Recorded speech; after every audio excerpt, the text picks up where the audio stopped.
বলেন তো কয়টা? এর মধ্যে সবচেয়ে বড় সূরার নাম কি? কি নাম? বাকারা। এই সূরা বাকারার মধ্যে সবচেয়ে শ্রেষ্ঠ একটা আয়াত আছে, ওই আয়াতের নাম কি? আয়াতুল কুরসি। প্রত্যেক ফরজ সালাতের পরে আল্লাহ রাসূল সাল্লাল্লাহু আলাইহি ওয়াসাল্লাম আয়াতুল কুরসি পড়তেন। মান ক্বারা আয়াতাল কুরসি দুবুরা কুল্লি সালাতিন মাকতুবাতিন লাম ইয়ামনাহু মিন দুখুলিল জান্নাতি ইল্লাল মাউত। প্রত্যেক ফরজ সালাতের পরে যে ব্যক্তি আয়াতুল কুরসি পড়ে তার জান্নাতে যাওয়ার ক্ষেত্রে আর কোনো বাধা থাকে না, একটা জিনিস ছাড়া, সেটা হচ্ছে মরণ। লোকটা মরে না তাই জান্নাতে যায় না, মরলেই জান্নাতি। এটা পড়েন আপনারা? পড়েন না কারা কারা দেখি? আপনারা পড়েন না, কাল থেকে পড়বেন ইনশাআল্লাহ। পড়েন। আমাদেরকে অনেক সময় জিন ভূত আসর করে না? আসর করে। কিশোরগঞ্জে বোধহয় জিন ভূত কম না? আছে? তো জিন ভূত যাদেরকে ডিস্টার্ব করে তারা বেশি বেশি আয়াতুল কুরসি পড়বেন।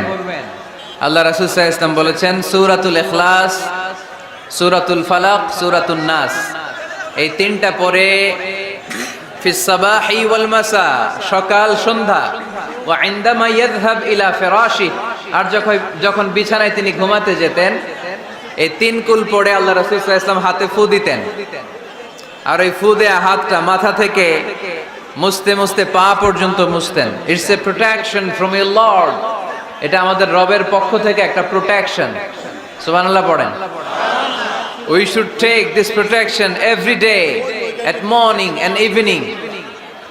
শয়তানের ওয়াসওয়াসা থেকে, জিন ভূতের আসর থেকে বাঁচার জন্য এই প্রোটেকশন আমাদের নেওয়া দরকার।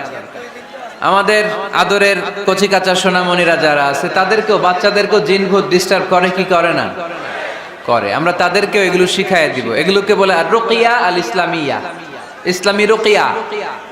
এই ঝাড়ফুঁক করা সুন্নাহ। আল্লাহ রাসূল সাল্লাল্লাহু আলাইহি ওয়াসাল্লাম নিজেও ঝাড়ফুঁক করতেন। একবার সেজদারত অবস্থায় আল্লাহ রাসূল সাল্লাল্লাহু আলাইহি ওয়াসাল্লামের হাতে একটা বিচ্ছু পোকা কামড় দিল, তিনি খুব ব্যথা পেলেন। আম্মা জান আয়েশাকে বললেন লবণের পানি গরম দাও। আল্লাহ রাসূল সাল্লাল্লাহু আলাইহি ওয়াসাল্লাম কোরআনের আয়াত পড়ে ফু দিলেন, লবণের পানি ঢালা শেষ, ফু দেওয়া শেষ, আঙ্গুলের ব্যথাও শেষ। তো এইভাবে নিমিষেই আমরা সুস্থ হয়ে যেতে পারি। কোরআনের দেয়া যত যত পদ্ধতি আল্লাহ তাআলা আমাদের জন্য প্রেসক্রাইব করেছেন, এটা আমাদের কল্যাণের জন্য দিয়েছেন। আমরা অনেকেই অসুস্থ থাকি, আপনারা মধু খেতে পারেন বেশি করে, মধু খেলে আপনি সুস্থ থাকবেন। কালিজিরা খেতে পারেন, কালিজিরা, হাব্বাতুস সাউদা শিফাউন মিন কুল্লি দা ইল্লা সাম, মৃত্যু ছাড়া সব রোগের ঔষধ। কালিজিরা পাওয়া যায় কিশোরগঞ্জে। কালিজিরারে কি বলেন আপনারা? মাশাআল্লাহ, কালোজিরা। আপনাদের ভাষা অনেক সুন্দর। কিশোরগঞ্জ, ময়মনসিংহ, আপনাদের ভাষা অনেক সুন্দর। তো এই কালোজিরা আপনারা খাবেন, মধুর সাথে মিক্স করে খাবেন। সুস্থ রাখবে কে?